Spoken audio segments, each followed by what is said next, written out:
पौड़ी में पंडित दीनदयाल उपाध्याय के जयंती के मौका में भाजपा कार्यकर्ता मन उनला करीन सुरता। भारतीय जनता पार्टी के स्थानीय कार्यकर्ता मन पौड़ी में पंडित दीनदयाल उपाध्याय के जयंती के मौका में उनकर मूर्ति में माल्यार्पण करके श्रद्धांजलि अर्पित करीन। ए बेरा कार्यक्रम में मंडल अध्यक्ष डमरू बेहरा कहिन की भारतीय जनता पार्टी के विचार और सिद्धांत पंडित दीनदयाल उपाध्याय के एकात्म मानववाद पर आधारित है।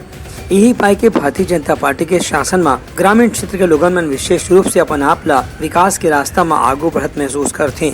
आज पंडित दीनदयाल उपाध्याय जी का जन्म जयंती के अवसर पर भारतीय जनता पार्टी प्रतिवर्ष की भांति हर वर्ष इस वर्ष भी उनका जयंती मनाने के लिए हम उपस्थित हुए हैं। और भारतीय जनता पार्टी का यह थीम है कि वो न केवल उनकी जहाँ पर मूर्ति स्थापना है बल्कि हम लोग इसको बूथ स्तर पर भी कर रहे हैं।